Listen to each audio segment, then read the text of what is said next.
A'udzubillahi minasyaitonirrajim. Bismillahirrahmanirrahim. Alhamdulillahirabbil alamin. Allahumma sholli wa sallim ala sayyidina Muhammad wa ala alihi wa sahbihi wasallim. Assalamualaikum warahmatullahi wabarakatuh. Jumpa dengan saya lagi, Neng Eva. Gimana kabarnya sahabat hikmah semuanya hari ini? Yang soleh dan solehah, yang baik hatinya, yang cantik dan yang ganteng lahir batinnya, yang tidak sombong, rajin menabung, serta rajin sedekah. Semoga hari ini sehat-sehat walafiat dan dalam lindungan Allah Subhanahu wa Ta'ala. Dan semoga kita semuanya mendapatkan kucuran rahmat, keberkahan, dan keridhoannya, serta mendapat syafaat baginda Rasulullah Shallallahu Alaihi Wasallam, baik ketika di dunia maupun di akhirat kelak. Amin, amin, amin, ya robbal alamin. Baik sahabat hikmah semuanya, sebelumnya saya akan mengingatkan bahwa video ceramah YouTube ini dibuat untuk umum dan bagi siapa saja yang mau mengambil pelajaran, manfaat, serta hikmah di dalamnya, serta untuk pertumbuhan dan perkembangan jiwa kita setiap harinya. So, semangat terus belajar berbenah jiwa. Dan juga video ceramah YouTube ini dibuat tidak untuk merendahkan siapapun, serta tidak untuk menyinggung siapapun. Justru sebaliknya, di sini kita belajar berbenah jiwa, belajar menata jiwa, belajar membeningkan hati dalam rangka ketauhidan menuju Allah Subhanahu wa Ta'ala. Jadi semangat terus belajar berbenah jiwa, belajar berjuang melawan hawa nafsu kita sendiri. Serta video ceramah YouTube ini dikhususkan bagi para salikin dan para murodin, yaitu orang-orang yang menapaki jalan ruhani menuju Allah Subhanahu wa Ta'ala, atau para pejalan ruhani atau para pejalan sufi. Tujuan kita adalah Allah Subhanahu wa Ta'ala, maka fokuslah kepada Allah yang maha abadi, yang maha kekal, yang menjadi tujuan kita. Sementara dalam perjalanan, manis pahit, susah senang, gelap terang, derita bahagia, lapang sempit, atau anything atau apapun yang sifatnya itu berupa ujian atau cobaan, sadarilah bahwa semua itu sifatnya hanya sementara, ya. Tetapi Allah lah yang maha hak, yang maha abadi, yang maha kekal. Itulah tujuan kita. Maka fokuslah kepada Allah. Tentunya ini adalah pelajaran ruhani. Maka fahamilah dengan ruhani kita, dengan batin kita, dengan kolbu kita, dengan hati kita, dengan jiwa kita. Tetapi secara syariat, secara dohir kita tetap bertakwa, ya. Jadi tetap menjalankan perintah Allah, menjauhi segala larangan Allah Subhanahu wa Ta'ala, mentaati aturannya, mengikuti kehendaknya, dan juga kita beramal soleh, karena itulah yang disebut dengan thoriqoh. Jadi jalannya itu dengan beramal soleh, dengan bertakwa gitu ya.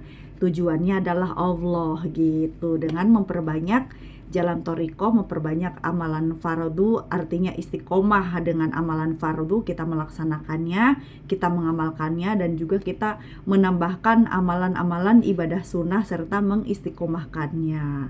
Intinya taholi, tahali, sampai tajali. Taholi yaitu kita membersihkan diri dari segala penyakit batin, dosa batin, serta dosa lahir. Dan tahali menghiasi diri dengan ibadah-ibadah lahir dan ibadah-ibadah batin serta segala kebaikan yang lainnya. Kita berusaha sekuat mungkin, sebisa mungkin menjadi perbaikan diri, perbaikan jiwa, perbaikan hati gitu ya. Jadi hiasi diri kita, jiwa kita, hati kita dengan berbagai rangkaian amalan ibadah lahir dan batin gitu ya, serta istiqomahkan sampai tajali. Artinya tajali ya sampainya kita kepada Allah Subhanahu wa Ta'ala. Tajali itu penampakan ilahi, kenyataannya Allah gitu. Jadi sampainya ruhani kita kepada Allah sehingga Allah itu bertajalli. Itu secara ruhani, bukan secara dohiriyah. Nah, mohon maaf ini ya kepada bagi yang masih awam, yang belum mengenal ilmu tasawuf atau yang masih ragu. Jadi jangan selalu dikaitkan ilmu tauhid, ilmu hakikat, ilmu makrifat itu dengan ilmu syariat, karena ilmu syariat itu adalah ilmu dohiriyah, sementara ilmu hakikat adalah ilmu ruhani kita, ilmu batin kita. Tentu kalau kita memandangnya dengan syariat tidak akan nyambung, tetapi sadarilah bahwa hakikat dan syariat itu tidak bisa dipisahkan. Kita tetap membutuhkan anggota jasad ini, kita membutuhkan ibadah dohiriyah untuk mencapai untuk usul kepada Allah Subhanahu wa Ta'ala gitu ya, secara ruhani. Karena ruhani dan jasad ini kan tidak terpisah, kita bersatu kan. Bagaimana kita mau melaksanakan ibadah-ibadah batin dan lahir kalau misalkan jasad itu terpisah. Tetapi kalau kita misalkan yakin, oh berarti saya belajar tasawuf ini tentang kebersihan hati, tetap saya harus taat syariat di dalam melakukannya. Tetapi kalau memandang ilmu hakikat dan ilmu makrifat, jangan jangan dilihat secara syariat, karena tidak akan nyambung. Ilmu syariat ilmu tentang dohiriyah, ilmu hakikat ya tentang ilmu batiniyah, tentang tentang inti ilmu agama Islam, ilmu yang sebenarnya. Namanya hakikat itu kan yang sebenarnya ya. Jadi kalau misalkan kok bisa sampai kepada Allah gitu, bagaimana bisa gitu, sedangkan Allah itu maha gaib. Nah, di sini kita perlu menyadari bahwa Allah itu ada dua nama di dalam Asmaul Husna, yaitu maha lahir dan maha batin atau maha goib gitu. Lahir bagi yang sudah wusul, goib tidak terlihat karena orang itu masih terhijab gitu. Tentu laisa kamislihi syai'un, tidak ada yang serupa seperti dia. Artinya ketika kita mencapai makom fana, sebelum kita diwusulkan oleh Allah, pertama kan kita difanakan dulu oleh Allah Subhanahu wa Ta'ala, bahwa segala seluruh dunia dan seisinya dan termasuk jasad kita itu kan tiada ya, tidak ada gitu, artinya fana.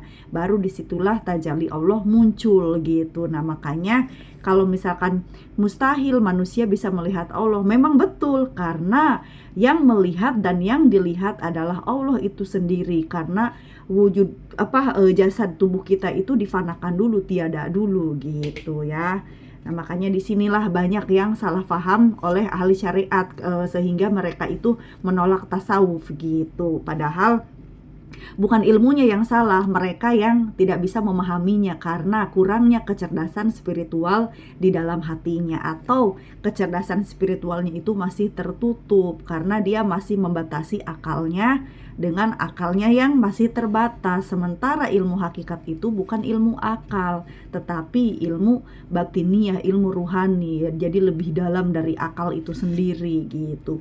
Walaupun begitu, ilmu hakikat makrifat masih banyak yang masuk akal andai kita mau berpikir, karena ilmu tasawuf itu identik dengan fikroh dan ibroh, nilai dan makna. Jadi apapun yang kita lakukan, nilainya itu bagaimana, maknanya itu sampai di mana, seperti apa gitu. Nah itulah yang harus kita gali, yang harus kita cukil sampai ke dasarnya, bahwasannya semuanya itu ya ibaratnya nanti akan tahu sendiri.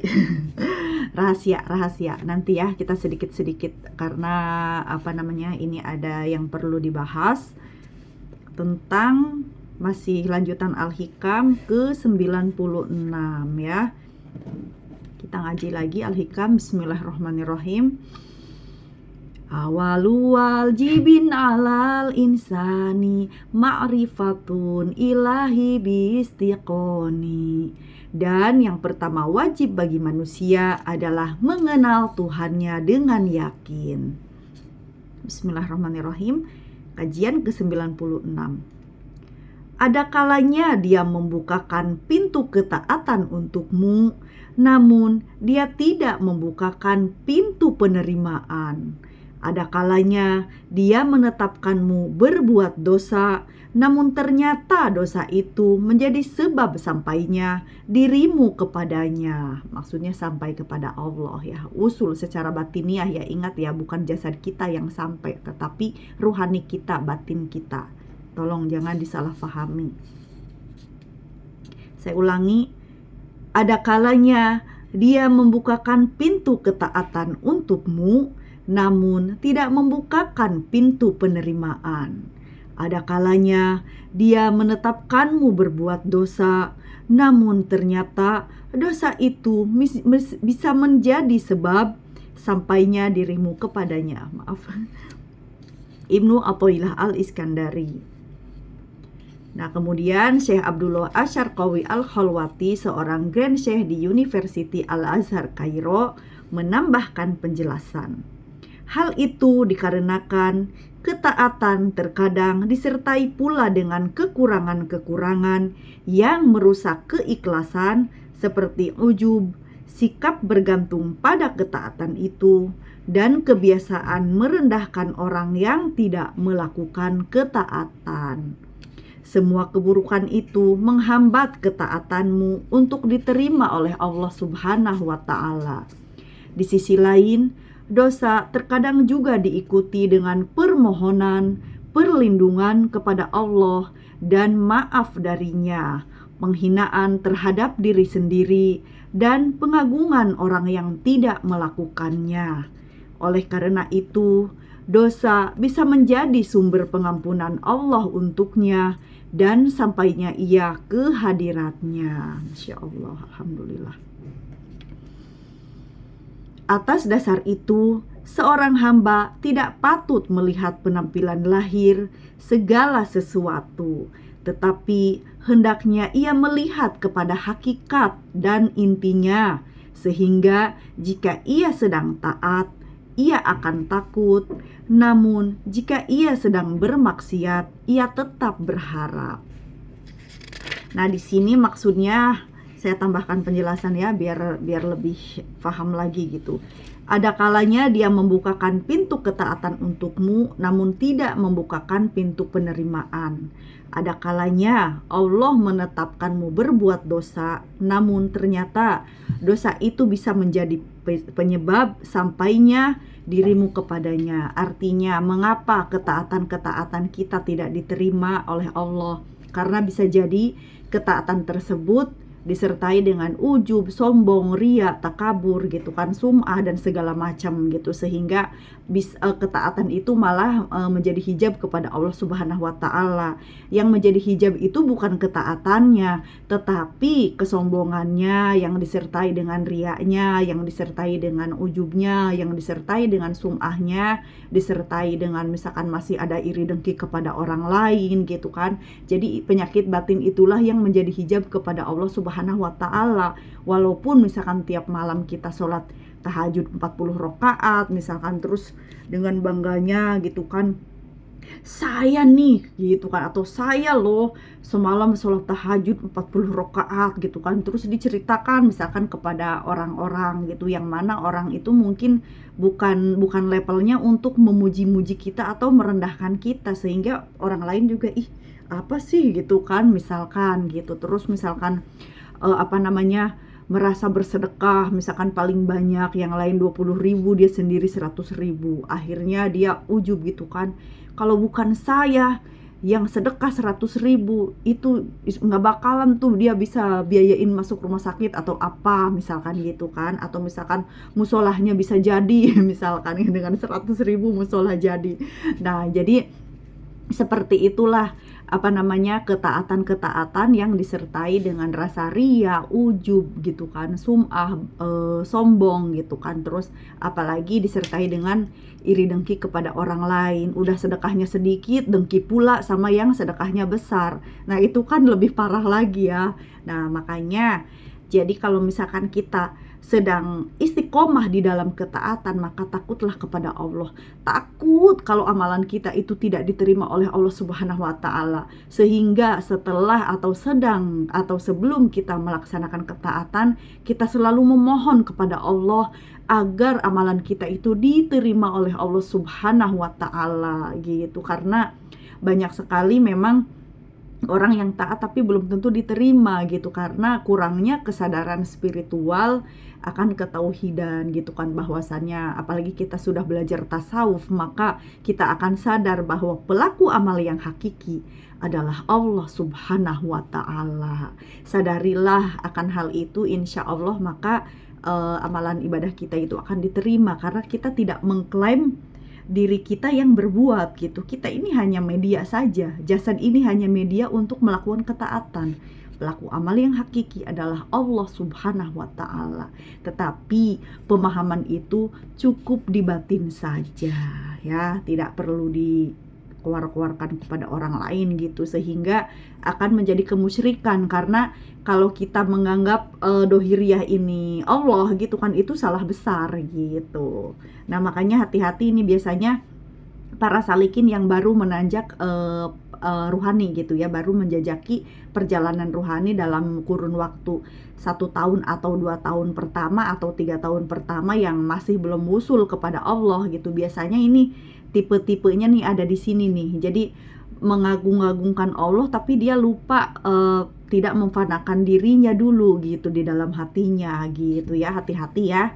Jadi belajar ilmu tasawuf memang harus benar-benar diteliti dengan kebersihan hati kita gitu. Artinya kalau memang kita udah belajar tasawuf itu harus serba Allah di dalam hati kita, tetapi tidak boleh diceritakan atau dikisah-kisahkan kepada orang yang non sufi gitu, yang orang-orang non salikin. Jadi tetap menjadi rahasia kita saja dulu. Kalau mau curhat apapun silahkan curhat kepada mursyid kita gitu. Misalkan ada pengalaman ruhani, ada pengalaman rasa begini bla bla bla bla, kita ceritanya itu kepada seorang guru yang mursyid yang sudah berpengalaman di dalam perjalanan ruhani tersebut, sehingga bisa membimbing kita.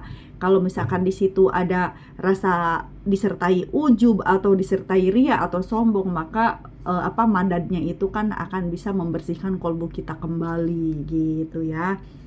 Jadi di sini perlu ketelitian, perlu sifat waro gitu, waro secara batiniah gitu. Jadi sifat waro itu secara batiniah itu ya kita tidak memerlukan segala selain Allah gitu ya. Hanya Allah yang kita butuhkan di dalam hati kita gitu. Makanya amalan ibadahnya itu bersih dari ria, ujub, takabur, sum'ah atau apapun lah, iri dengki atau apapun sejenis penyakit hati yang lainnya gitu ya.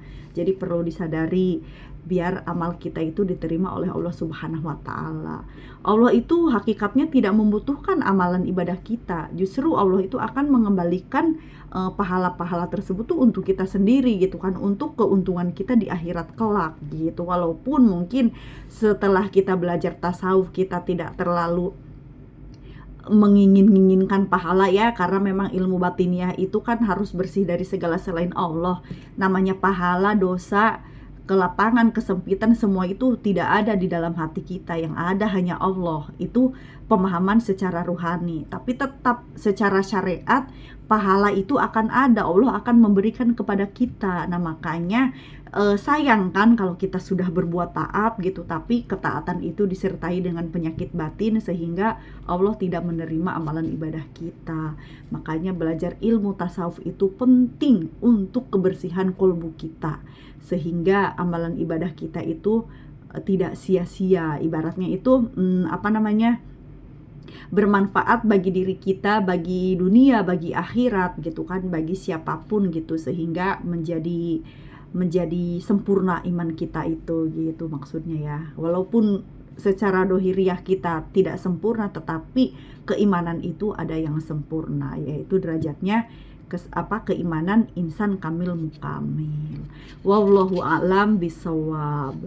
La haula wala quwata illa billahil aliyyil azim. Rabbana la tuzigh qulubana ba'da idh hadaitana wa hab lana min ladunka rahmah innaka antal wahhab. Walhamdulillahirabbil alamin. Allahumma sholli ala sayyidina Muhammad wa ala alihi sayyidina Muhammad. Walhamdulillahirabbil alamin. Cukup sekian, saya mohon maaf kalau ada kekurangan dan kesalahan dalam menyampaikannya. Saya hanya manusia biasa yang belajar dan terus belajar. Ambil baiknya dan buang buruknya, dan semoga bermanfaat. Minal aidin wal faidin. Mohon maaf lahir dan batin. Wassalamualaikum warahmatullahi wabarakatuh. Orang baik pandai mengambil hikmah, sehat lahir dan batin is the best always. Syukron jazilan.